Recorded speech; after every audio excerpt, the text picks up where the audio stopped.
चलो खाना खा लो। कहते हैं वक्त हर जख्म को भर देता है, मगर वक्त ही मेरा जख्म है। 14 साल कम समय नहीं होता, खास करके तब जब रोजाना आपका खाना वेज हाक्का नूडल्स हो। मगर मैं खाऊंगा, जिंदा जो रहना है मुझे, ये जानने के लिए कि वो कौन दुश्मन है मेरा जो इतनी नफरत करता है मुझसे। कभी ना कभी तो जरूर आजाद करेगा वो मुझे इस पिंजरे से।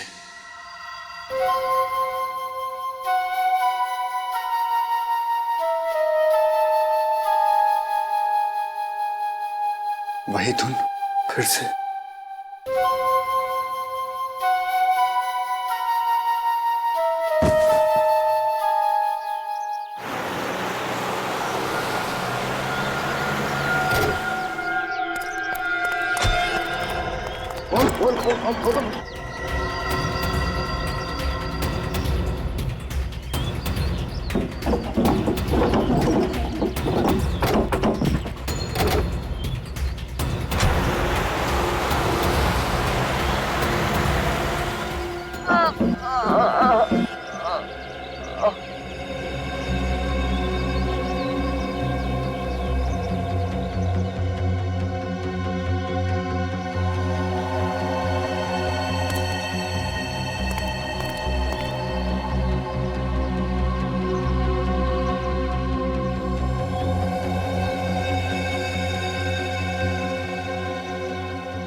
कहाँ फेंक दिया मुझे तुम लोगों ने?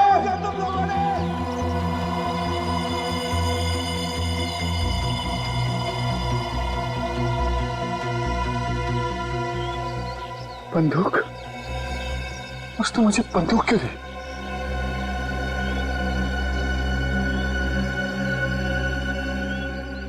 हजार के नोट? इतने सारे?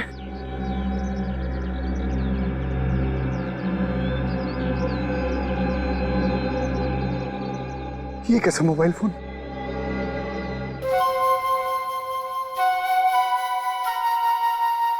उसी का फोन होगा। Hello hello. कहाँ हो तुम?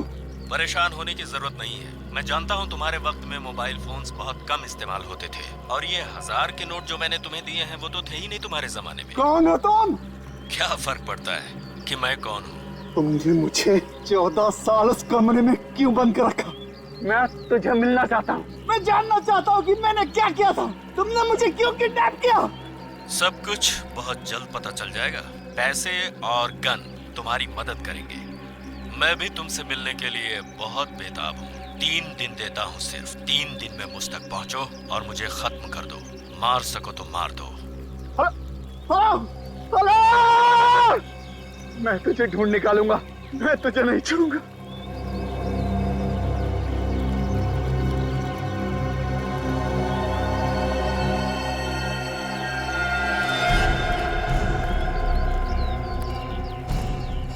कौन सा जंगल है?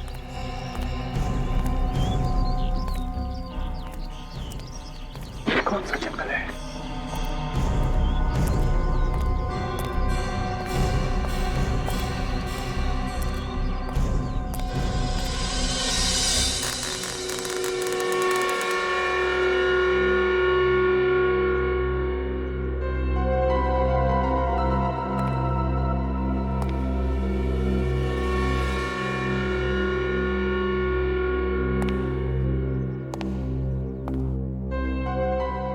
मेरे हंसते खेलते घर को उसकी नजर लग गई।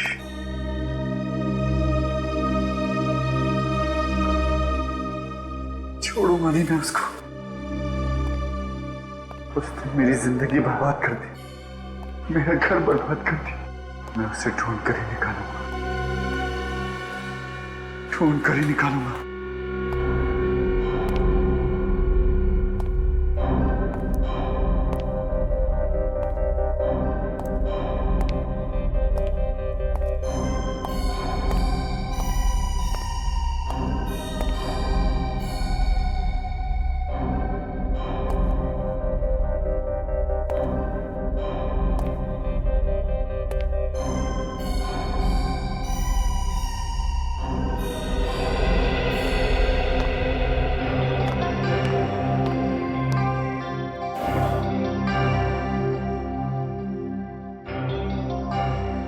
कितना खूबसूरत है, मीरा को बहुत पसंद आएगा।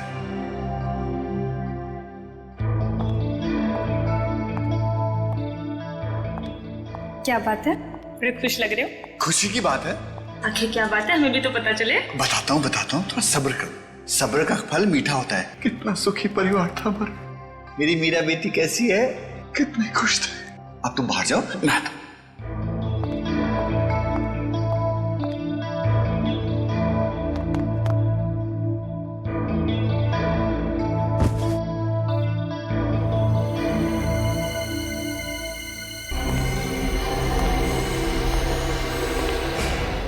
लॉकेट इसी में होगा।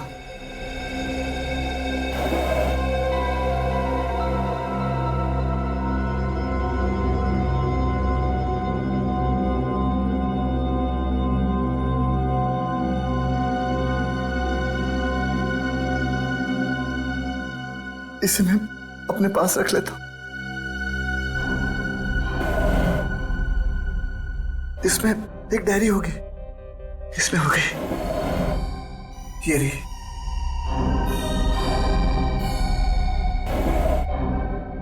इसमें उसका नंबर होगा।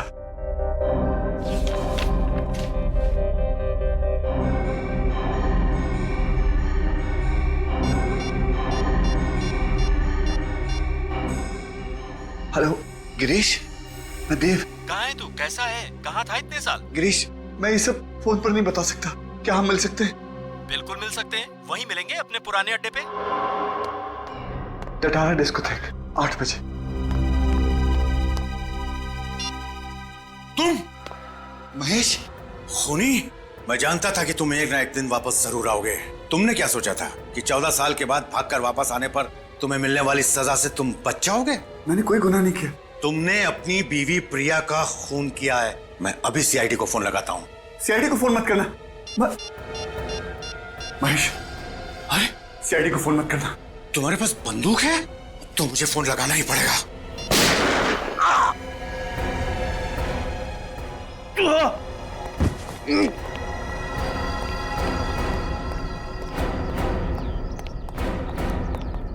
तो आपने देखा था उस आदमी को जिसने आप पे गोली चलाई? जी हाँ, वो देव था। देव? कौन है ये देव? जी वो मेरा पड़ोसी था। आज से 14 साल पहले वो अपनी पत्नी प्रिया का खून करके भाग गया था। आज तक पकड़ा नहीं गया था। वो क्या वापस अपने घर आया था? जी हाँ, जब मैंने आप लोगों को फोन करके बताने की कोशिश की तो उसने मुझे भी गोली मार दी। अच्छा, उस वक्त देव अकेला था या उसके साथ में कोई और भी था? वो था तो अकेला ही। मुझे गोली मारने के पहले उसने किसी गिरीश नाम के आदमी से फोन पे बात किया था। क्या बात की उसने? आपने कुछ सुना? उससे कह रहा था कि वो उसे टटारा डिस्कोथेक में मिलेगा रात 8 बजे। टटारा डिस्कोथेक रात 8 बजे? 8 बजने में भी 4 घंटे बाकी हैं। तब तक इस देव की कुंडली निकालते हैं। मिल गया सर। ये देखिए देव के काले कारनामों का चिट्ठा। तो इस देव ने आज से 14 साल पहले 24 अप्रैल 1998 को अपनी बीवी प्रिया का खून किया था, पेट में चाकू घोंप के। हाँ सर, और वो खून करके फरार हो गया और पुलिस को चाकू के ऊपर से उसकी उंगलियों के निशान भी मिले और तो और मौका वारदात पे देव की खून की बूंदें भी मिली, लेकिन उसके बावजूद पुलिस पकड़ नहीं पाई उसे। और अब 14 साल बाद वो इस शहर में वापस आया है। सर जरूर कोई बहुत बड़ी ठोस वजह है इस देव के वापस आने की, वरना खुद घर जाके वो अपने आप को मुसीबत में क्यों डालता। इसमें यह भी लिखा है कि उस वक्त देव की एक 2.5 साल की बेटी भी थी, मीरा, और उसकी माँ की मौत के बाद से वो गायब है।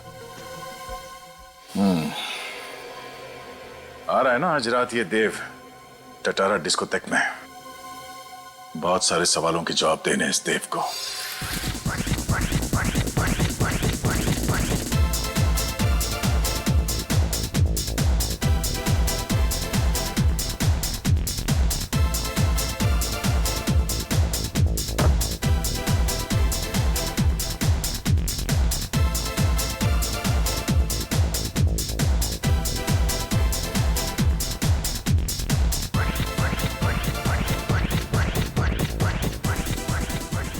हाय हैंडसम, क्या मैं आपके लिए एक ड्रिंक खरीद सकती हूँ? No. No problem, no issues. कुछ और कर सकती हूँ? हाँ, जस्ट लीव मी अलोन। अगर मैं आपको अकेला छोड़ दूंगी तो आपको गिरीश तक कौन पहुंचाएगा? तुम गिरीश को जानती हो? आओ मेरे साथ।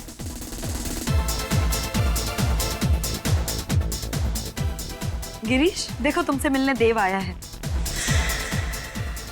देव, हाय मैन। मेरे दोस्त कहाँ थे यार?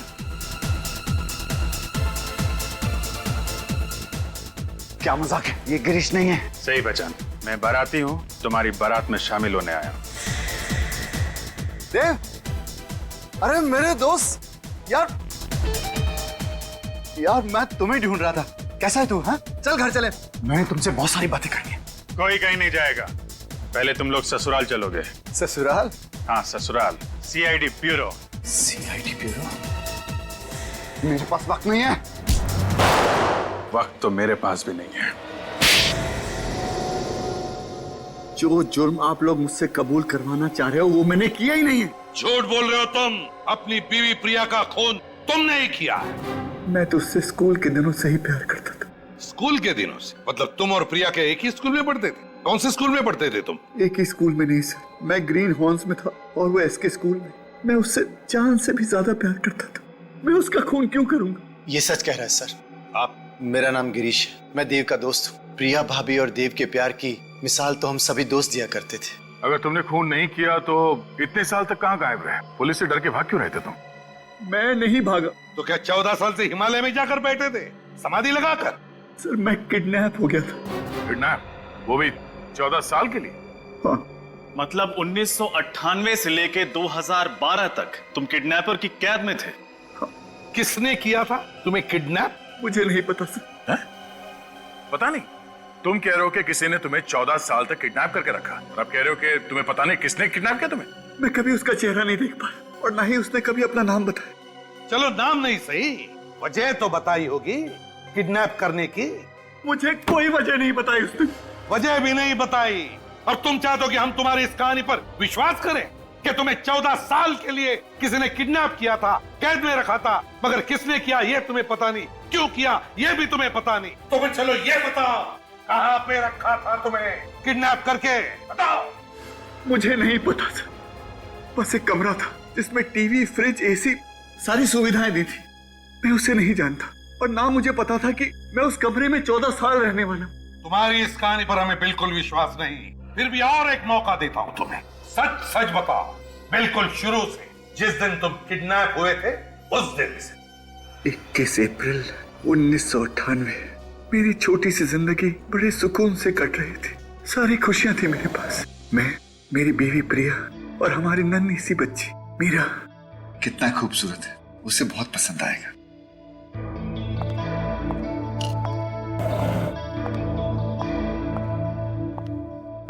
क्या बात है, बड़ी खुश लग रहे हो। खुशी की बात। क्या बात है, हमें भी तो पता चले। कुछ बात है ना, थोड़ा सब्र करना सीखो। सब्र का फल मीठा होता है। मेरी मीरा बेटी कैसी है?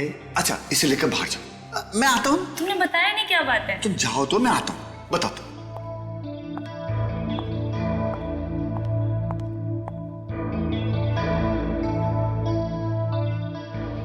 ये क्या हो रहा है?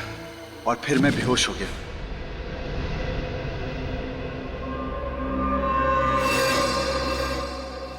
जब नींद खुली तो देखा किसी अनजान जगह पर हूं। उस वक्त मैं ये नहीं जानता था कि मुझे वहां 14 साल बिताने होंगे, पर अगर ये बात मुझे पता भी होती तो क्या मेरा दर्द कुछ कम हो जाता?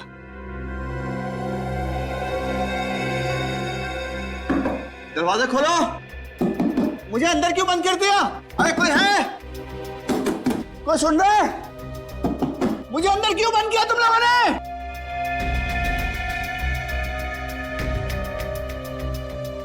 कहाँ हूं मैं? किसने बंद कर दिया मुझे?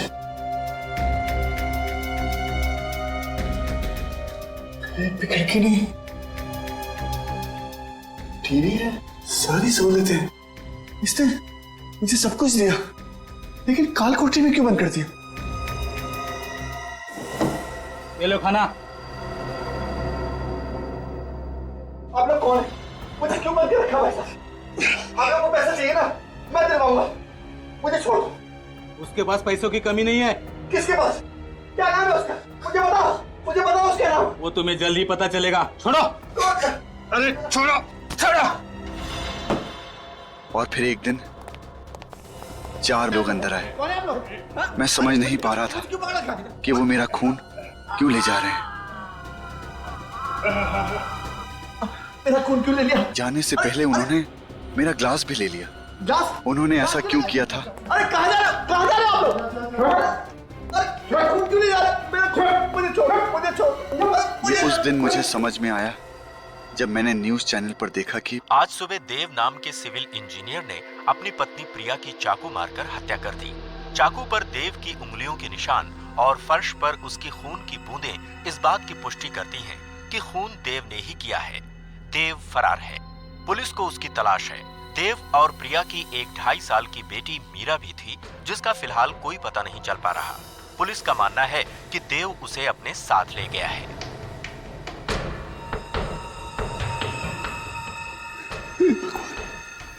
ये क्या हो गया? ये क्या हो गया?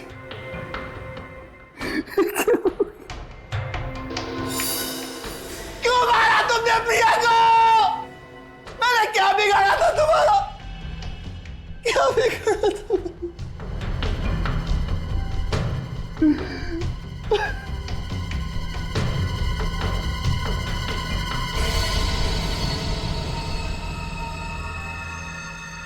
मैं कैसे मार सकता हूँ इसको? मैं तो यहाँ हूँ। मैं फरार कैसे हो सकता? मैं तो प्रिया को बहुत प्यार करता था।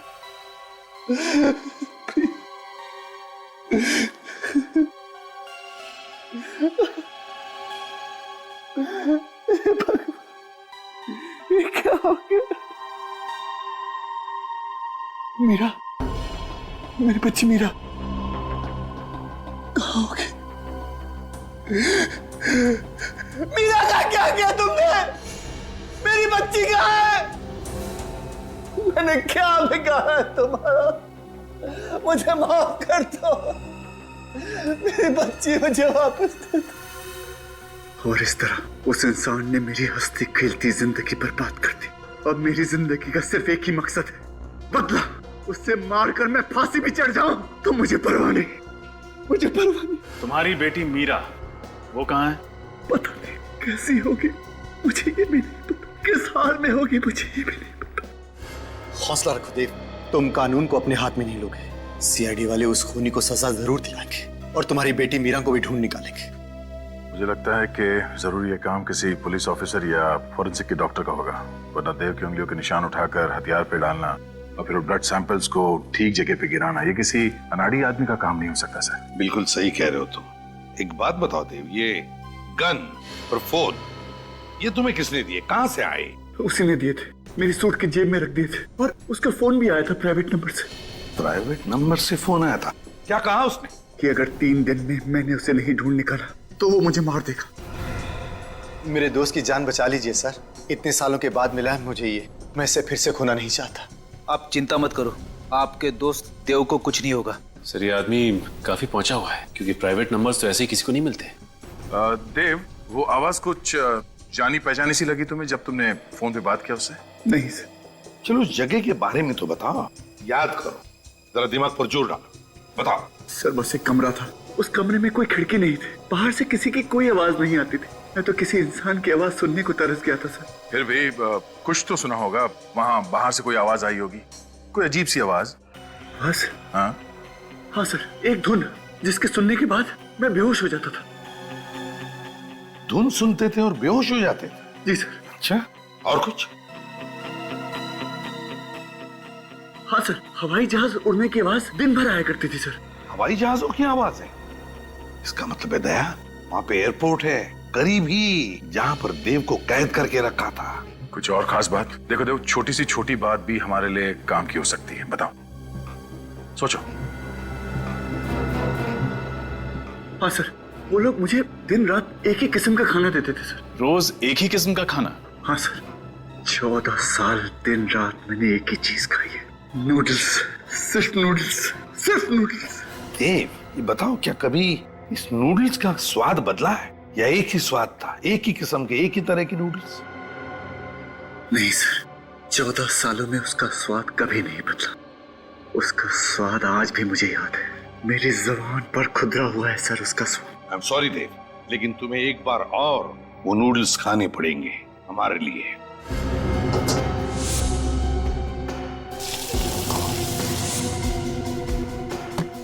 टेस्ट कीजिए मिस्टर देव।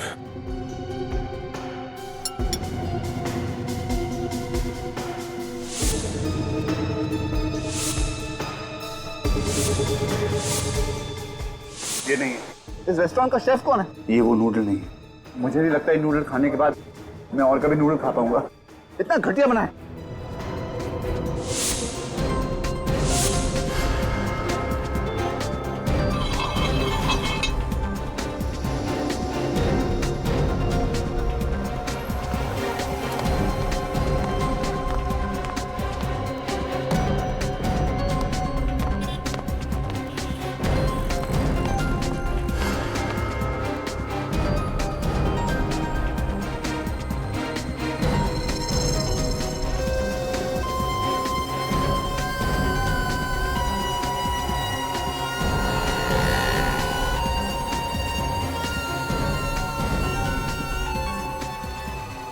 ये नूडल वही है जो मैं पिछले 14 सालों से खा रहा था। आपको पूरा यकीन है? मैं अपना नाम भूल सकता हूँ लेकिन स्वाद नहीं भूल सकता। तो फिर इनसे पता करते हैं कि 14 सालों से नूडल्स की डिलीवरी एक ही जगह पर कहां हो रही थी।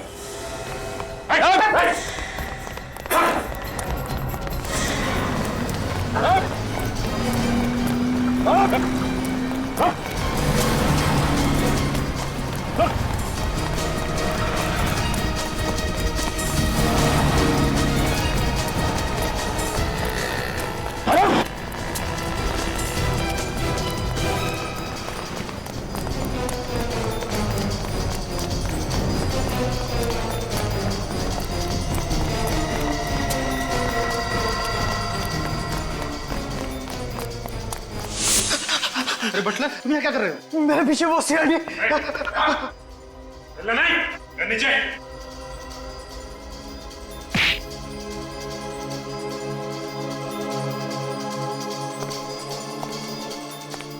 ये तो मैं हूँ। मुझे पूरा यकीन था कि उस कमरे में कैमरे हैं। क्यों किडनैप किया मुझे? तुमसे बात करता था ना। मैं नहीं हूँ वो। तुम ही थे, तुम ही थे। नहीं, मैं नहीं हूँ वो। तुम्हें कैद कर रखने के लिए मुझे किसी ने पैसे दिए थे। किसने दिए थे पैसे? मैं नहीं जानता। वो हमेशा मुझे फोन करता है। वो नंबर लाओ। लाओ। वो हमेशा अपने प्राइवेट नंबर से फोन करता है। और पैसे? वो तुम्हें पैसे कैसे देता था? वो हर महीने के 1 तारीख को बिल्डिंग के नीचे ड्रॉप बॉक्स में रख कर जाता है। अगर ये वो आदमी नहीं है तो वो कौन है जो मुझसे इतनी नफरत करता है कि 14 साल के लिए वो इस आदमी को पैसे देगा मुझे कैद में रखने के लिए? इसका पता भी चल जाएगा। देखो तो मैं चाहता हूं कि तुम उन सारे लोगों के नाम लिखो, तुम्हारे बचपन से लेकर आज तक उन सारे लोगों के नाम जिनके साथ कभी तुम्हारा झगड़ा हुआ हो या किसी का दिल दुखाया हो तुमने। कभी कभी क्या होता है, एक छोटी सी बात भी काफी होती है बदला लेने के लिए। प्रतीक, मंगल, शुभम, सिद्धार्थ, सौकी, जेरी। ये रही मेरी दुश्मनों की लिस्ट। प्रतीक, मंगल, शुभम, सिद्धार्थ, सौकी, अशोक और जेरी। सर, ये उसी का फोन। स्पीकर फोन पर बात करो। हेलो। हेलो देव, कैसे हो?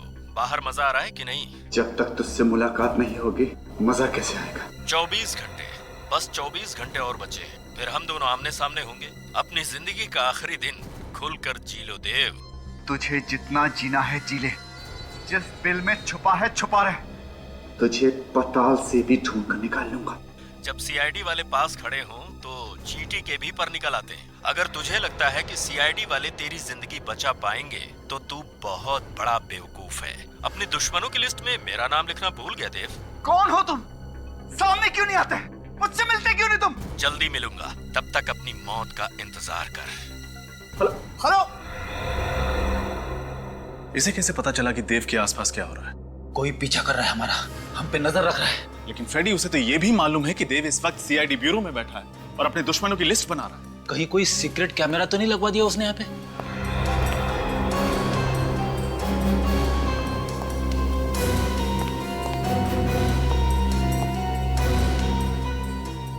नहीं सर, यहाँ पे तो कोई कैमरा दिख नहीं रहा है।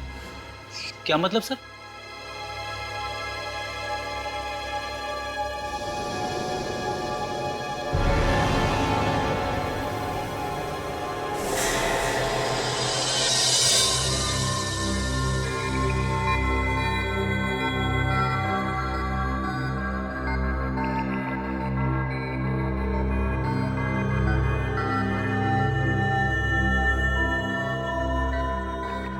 मगर सर,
बॉस, अब बात कर सकते हैं। इस बग को मैंने इस साउंड प्रूफ बॉक्स में रख दिया है। अब ये हमारी आवाज कैच नहीं कर सकता है। इस बग की वजह से ये किडनैपर हमसे एक कदम आगे रहता था। अब देखते हैं यार सारंगे, ये देव होश में कब आएगा? 2 घंटे में इसके एनेस्थीसिया का असर खत्म हो जाएगा, उसके बाद ही होश में आएगा। सर, जिसने भी ये काम किया है उसका दिमाग बहुत ही अजीब तरीके से चलता है। उसने पहले देव को 14 साल तक कमरे में बंद रखा और जब छोड़ा तो उसके शरीर में ये बग फिट कर दिया ताकि वो हर समय इसकी बातें सुन सके। और ये बग भी उसी दौरान लगाया गया है जब देव को बंदी बनाया गया था। लेकिन एक बात समझ में नहीं आ रही है कि देव को पता कैसे नहीं चला जब उसके पीठ में ये बग फिट किया जा रहा था? वेलियम गैस की वजह से। Valium gas? जब हमने देव का ब्लड टेस्ट किया तो देव के ब्लड में हमें वेलियम गैस के ट्रेसेस मिले। यार सारंगे, ये वेलियम गैस तो रशियन सेना ने चेचनिया के आतंकवादियों के खिलाफ इस्तेमाल किया था।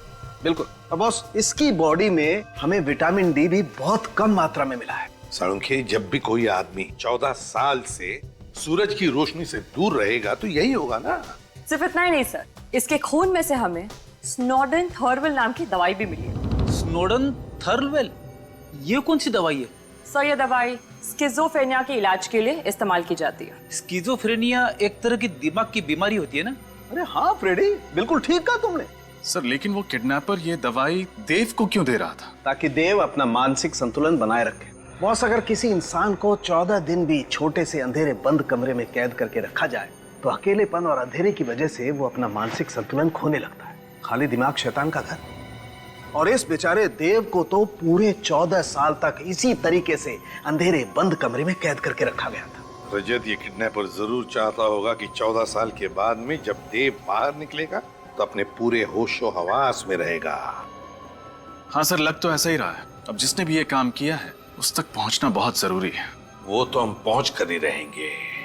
पहले पता लगाओ कि ये बग, ये चिप किसने बेची थी और किसे बेची थी।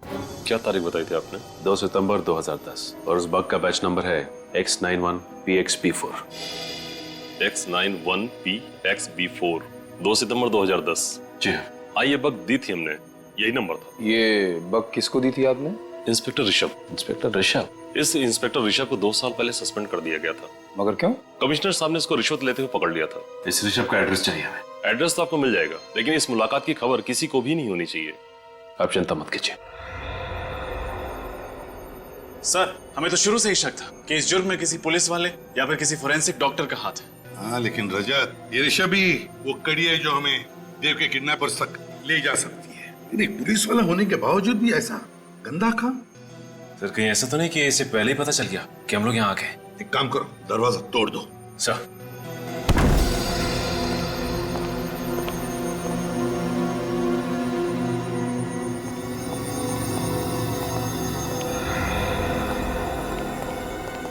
लगता है घर में तो कोई नहीं है। कहीं ये चुप कर तो नहीं बैठा है घर पे? देखो जरा, बैठ जाओ।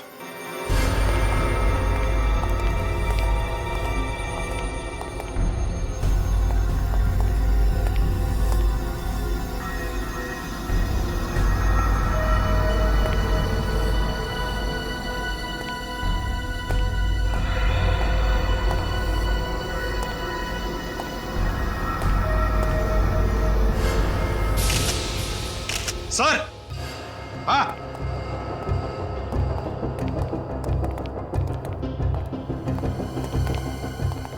माय गॉड,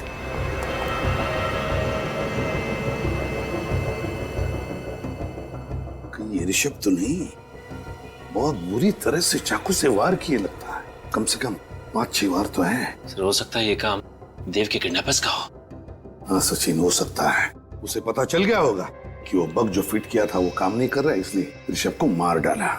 अच्छी तरह से चेक करते इस घर को, एक एक कोना छान मारते, एक एक इंच, जरूर कुछ ना कुछ तो मिलेगा।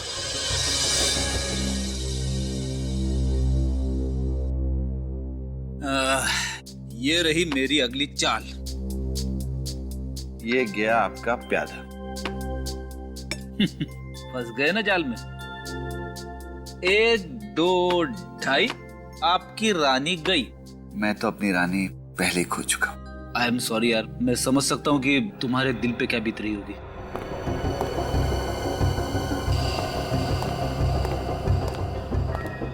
ये क्या है?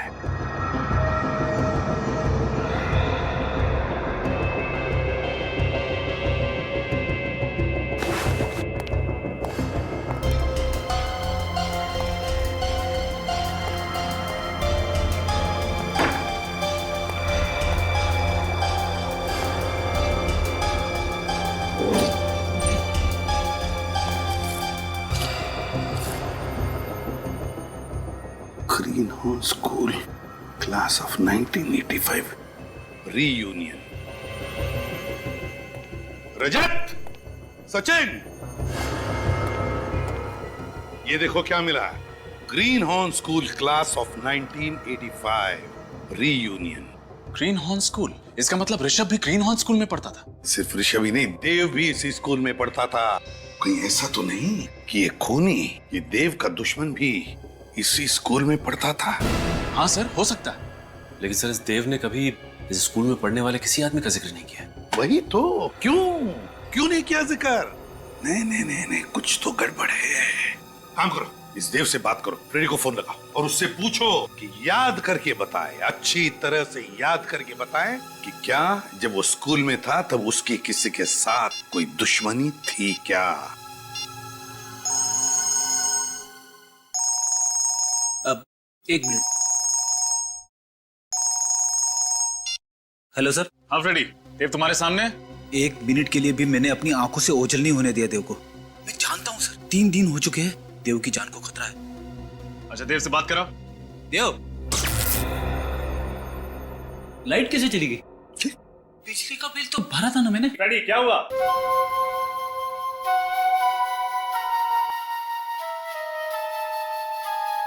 सर इसी तरह की धुन तो देव के फोन के रिंगटोन की भी है। बिल्कुल यही धुन है, यही धुन है। ये तो वही धुन है। मुझे चक्कर क्यों आ रहे? फ्रेडी, फ्रेडी, क्या हो गया? फोन कट गया सर। जरूर कुछ तो गड़बड़ है फ्रेडी के घर पर। चलते हैं उधर, जल्दी, लेट्स गो।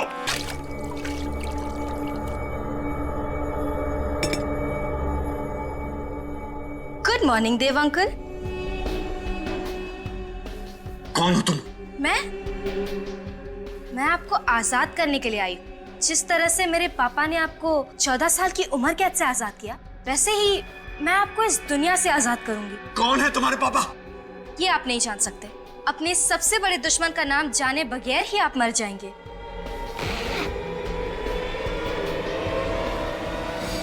इस गन को हटाओ, ऐसे हटाओ इस गन को।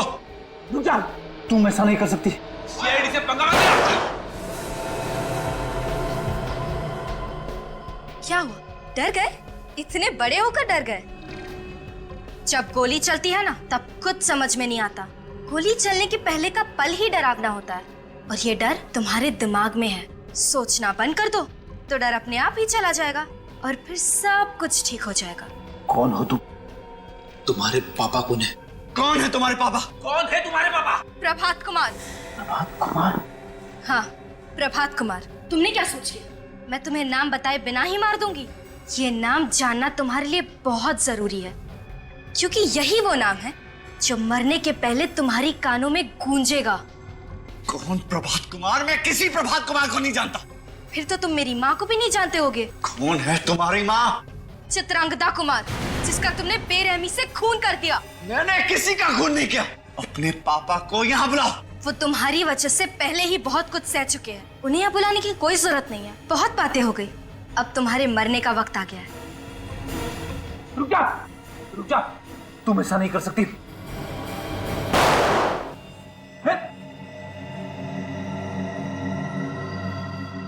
तुम इतने जल्दी नहीं मरोगे ना? ये लो। रुक जा।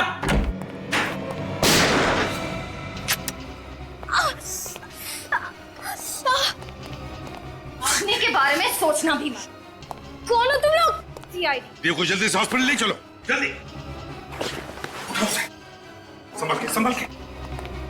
अगर तुम लोग यहाँ नहीं आते तो मैं उसे मार ही डालती। हम मारने देते तब ना।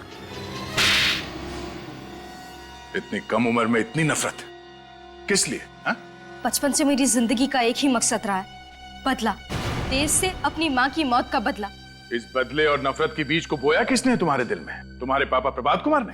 हाँ, मुझे गर्व है अपने पापा पर कि उन्होंने मेरे माँ के हत्यारे को इतनी बड़ी सजा दी। उसे 14 साल की कैद में रखा और अब मैंने उसे गोली मार दी। तुम्हारी वजह से देव हॉस्पिटल में जिंदगी और मौत के बीच झूल रहा है, समझी? देव तो मरेगा, जरूर मरेगा। पकड़े जाने के बाद भी तुम्हारी अकड़ नहीं गई अभी तक। अब चाहे फांसी हो या जेल, मुझे कोई फर्क नहीं पड़ता। चुपचाप बता दो तुम्हारे पापा इस वक्त कहाँ हैं, समझे? नहीं, बिल्कुल नहीं बताऊंगी। अब जब बाप बेटी का मकसद पूरा हो ही गया है तो सजा क्यों नहीं काट लेते हैं? अब तक मकसद पूरा कहाँ हुआ है? जब देव मरेगा तब हमारा मकसद पूरा होगा। तुम ऐसे नहीं मानोगी, हमें कुछ करना पड़ेगा। फ्रेडी, इस प्रभात कुमार के सारे डिटेल्स निकालो। Sachin, Nikhil, green horns school जाओ, वहीं से कुछ पता चलेगा। Excuse me sir. जी कहिए। हम लोग सीआईडी से। आप लोग मेरे स्कूल में क्या कर रहे हो? I mean, मेरे स्टूडेंट्स ने कुछ गड़बड़ की है क्या? नहीं, आपके स्टूडेंट्स ने कुछ गड़बड़ नहीं की है, बस आपके स्कूल के 1982 के बैच के बारे में कुछ जानकारी चाहिए थी। 1982 के बैच के बारे में? एक मिनट। आइए सर, इस फाइल में आपको उस बैच की सारी जानकारी मिल जाएगी। देव इसी बैच में था, मगर अपने पापा के तबादले की वजह से 15 जुलाई 1982 को बीच में स्कूल छोड़ के चला गया था। 2 सितंबर 1982 में देव की क्लास में एक नीलम नाम की लड़की थी जिसने आत्महत्या की थी, लेकिन आत्महत्या की वजह नहीं लिखी यहाँ। प्रिंसिपल साहब, आप कुछ बता सकते हैं इसके बारे में? जी नहीं सर, मैं तो यहाँ पिछले 5 साल से ही प्रिंसिपल हूँ। 1982 में मिस्टर दीनानाथ यहाँ के प्रिंसिपल थे, जिनके कुछ साल पहले ही मौत हो गई। मौत हो गई है? जी हाँ सर। इसमें यह भी लिखा है कि नीलम का एक भाई भी था जो 8वीं क्लास में था इसी स्कूल में। क्या नाम है उसका? प्रभात कुमार। ये प्रभात कुमार तो नताशा के पापा का नाम है ना? हाँ सर। मतलब ये प्रभात पास आउट हुआ होगा 1985 में, पास आउट हुआ होगा। तो सर 1985 की फाइल देखना चाहिए। ये क्या? प्रभात और ऋषभ दोनों एक ही क्लास में पढ़ते थे, तो इसका मतलब ये दोनों एक दूसरे को अच्छी तरह से जानते होंगे और इसीलिए प्रभात ने ऋषभ से वो बग मंगाया होगा देव के शरीर में डालने को। और सर, जब उस बग के बारे में हमें पता चल गया तो प्रभात कुमार ने ऋषभ को ही रास्ते से हटा दिया। हो सकता है निखिल कि नीलम की मौत में देव का ही हाथ हो, इसीलिए तो प्रभात देव से बदला लेना चाहता था। और सर, अगर नीलम की मौत की वजह देव है तो देव ने हमसे इतनी बड़ी बात छुपाई क्यों? हो सकता है निखिल कि देव को पता ही ना हो, क्योंकि देव ने स्कूल छोड़ा था जुलाई महीने में और नीलम ने आत्महत्या की थी सितंबर के महीने में। अच्छा प्रिंसिपल साहब, इन सब की फोटोग्राफ मिल सकती है? जी सर।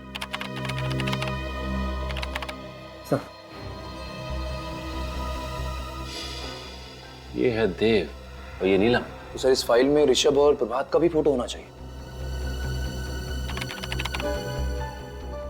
माय गॉड, ये है प्रभात। सर, ये प्रभात कुमार है? हाँ निखिल, अब वक्त आ गया है इस खरगोश को पिल से निकालने का। सर, मैं प्रभात कुमार के घर से आ रहा हूँ, उसका कोई आता पता नहीं है। फोन किया उसे? हाँ सर किया था, फोन बंद आ रहा है। आप लोग कितनी भी कोशिश कर लीजिए, मेरे पापा तक कभी नहीं पहुंच पाओगे। सर, मैं ग्रीन हॉर्न स्कूल से आ रहा हूँ। ये देखिए सर, ये प्रिंट आउट। ओह, नताशा, तुम्हारी बुआ ने आत्महत्या की थी, ये बात मालूम है तुम्हें? मेरी कोई बुआ नहीं है। है, नीलम कुमार नाम है उनका, मगर सितंबर 1982 में उसने आत्महत्या की थी। मगर पापा ने कभी बताया नहीं इस बारे में। ओहो, नहीं बताया? शायद भूल गए होंगे। मगर उन्होंने तुम्हें ये तो बताया होगा ना कि नीलम कुमार और देव एक ही स्कूल में पढ़ते थे। ये क्या कह रहे हैं आप? ये देखो, पढ़ो इसे।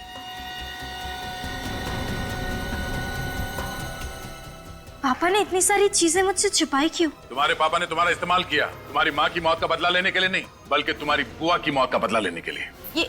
ये सारे कागजात नकली है, आप लोग झूठ बोल रहे हैं ना? क्या नाम है तुम्हारी मम्मी का? चित्रंगदा कुमार ना? हाँ। कोई फोटो है उनकी तुम्हारे पास? नहीं, उन्होंने कभी मम्मी की फोटो नहीं दिखाई। चित्रंगदा कुमार नाम की कोई औरत होगी तो दिखाएंगे ना। ये आप क्या बकवास कर रहे हैं? कोई चित्रंगदा कुमार नहीं है, ये सिर्फ एक कहानी है, कहानी तुम्हारा इस्तेमाल करने की। ये झूठ है ना?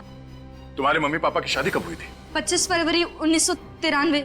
मैरिज रजिस्ट्रार के ऑफिस में गए थे हम, वहाँ पे भी कोई प्रभात कुमार और चित्रांगदा कुमार की शादी का रजिस्ट्रेशन नहीं किया गया है। ये नहीं हो सकता।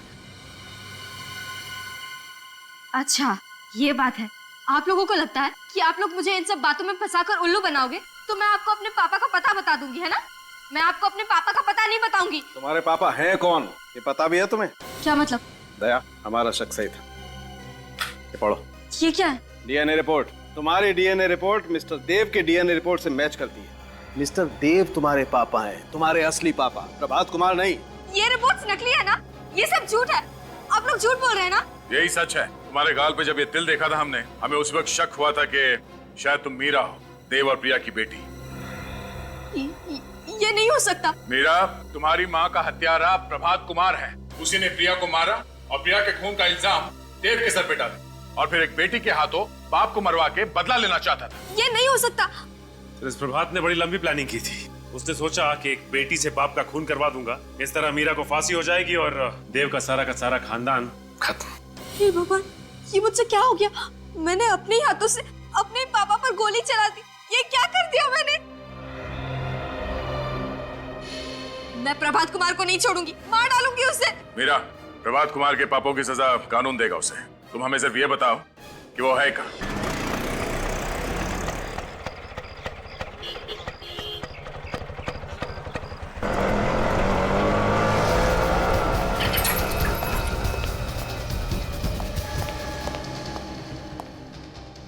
आशा बेटी, तुम यहाँ? सीआईडी वालों ने तुम्हें छोड़ दिया? सीआईडी वालों ने मुझे छोड़ दिया। जब मैंने उन्हें अपनी माँ के खून की दर्द भरी दास्तान सुनाई, तो दया का भी दिल पिघल गया। दया का दिल भी पिघल गया? अरे बेवकूफ लड़की, दया का दिल कभी पिघल नहीं सकता, क्योंकि इसका दिल लोहे का बना हुआ है। जरूर इसमें उनकी कोई चाल होगी। ठीक कहा तुमने, ये हमारा ही प्लान था। मिस्टर प्रभात कुमार उर्फ गिरीश। धोखा, इतना बड़ा धोखा किया तुमने मेरे साथ। धोखेबाज तो तू है, जो बचपन से अब तक मुझसे झूठ कहता आया। अपनी माँ के खूनी के कहने पर मैंने अपने पापा पर गोली चला दी। तो तुम्हें सब कुछ पता चल चुका है। कितनी कोशिश की मैंने कि कम से कम खून खराबा हो, खुशी खुशी सब कुछ निपट जाए, मगर अब मुझे लगता है यहाँ पर मुझे 4 लाशें बिछानी पड़ेगी। तुम लाशें बिछाओगे? लाशें बिछाने लायक बचोगे तब ना। बोल, क्यों किया ये सब? क्योंकि मैं देव को बर्बाद कर देना चाहता था। क्या दुश्मनी थी तुम्हारी देव के साथ? देव मेरी बहन का खूनी है। लेकिन नीलम ने तो आत्महत्या की थी ना? देव की वजह से आत्महत्या की थी मेरी बहन नीलम ने, क्योंकि ग्रीन हॉर्न स्कूल में उसने सभी को ये कहकर उसे बदनाम कर दिया था कि वो उससे प्यार करती है, उससे शादी करना चाहती, जबकि ऐसा कुछ भी नहीं था। देव तो जुलाई 1982 में स्कूल छोड़कर जा चुका था। हाँ, मगर देव के स्कूल छोड़ देने के बाद भी ग्रीन हॉर्न्स के बाकी के स्टूडेंट्स के तानों ने नीलम का पीछा नहीं छोड़ा, और मायूस होकर वो खुद मौके से लटक गई। गिरीश, तुम्हारी बहन के साथ जो कुछ भी हुआ बहुत गलत हुआ, मगर बदला लेने के लिए तुमने देव के साथ जो कुछ भी किया वो भी ठीक नहीं है। सालों से बदले की आग मेरे दिल में चल रही थी, और मैंने उसे कभी बुझने भी नहीं दिया। बस सही मौके का इंतजार कर रहा था, क्योंकि देव मुझे पहचानता नहीं था, इसलिए गिरीश बनकर मैंने उससे दोस्ती की। ये सब करने का क्या फायदा हुआ? तुम्हारी मरी हुई बहन वापस तो नहीं मिली ना? तुम्हें मिलेगा सिर्फ फांसी का फंदा। डॉक्टर साहब, कैसी तबीयत है इनकी? गोली दिल के बिल्कुल पास लगी और खून भी काफी बह गया है, इसलिए इनका बचना मुश्किल है। नहीं डॉक्टर साहब, ऐसा मत कहिए। अगर मेरे पापा को कुछ हो गया तो मैं अपने आप को माफ नहीं कर पाऊंगी। हमें जो कुछ करना था हम कर चुके हैं, अब तो इनको केवल भगवान ही बचा सकते हैं। पापा, पापा उठिए ना। मैं आपकी बेटी मीरा। मैं आपको पहचान नहीं पाई, पर आपको तो मुझे पहचान लेना चाहिए था ना। पापा जवाब दीजिए, इतने सालों बाद आपकी बेटी वापस आई है, आप उठकर उसे गले नहीं लगाएंगे? ओ नो, इनकी हालत तो बिगड़ती जा रही है। पापा आप मुझे छोड़कर कहीं नहीं जा सकते, समझ गए आप? मम्मी भी मुझे छोड़ के चली गई थी। अगर आप चले गए तो मुझे कौन संभालेगा? पापा उठिए ना पापा। हे भगवान, आप प्लीज मेरे पापा को बचा लीजिए। मैं जेल चली जाऊंगी, अपने सारे बुरे कामों की सजा काटूंगी, पर आप मेरे पापा को बचा लीजिए प्लीज। भगवान उठिए ना पापा। इन्हें होश आ रहा है। पापा मुझे माफ कर दीजिए, मुझसे बहुत बड़ी गलती हो गई। मुझे आप पर गोली नहीं चलानी चाहिए थी।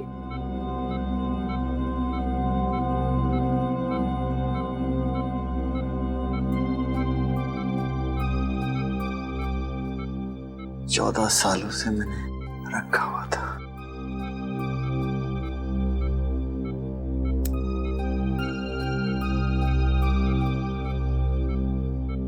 ये तो मेरे बचपन का फोटो है।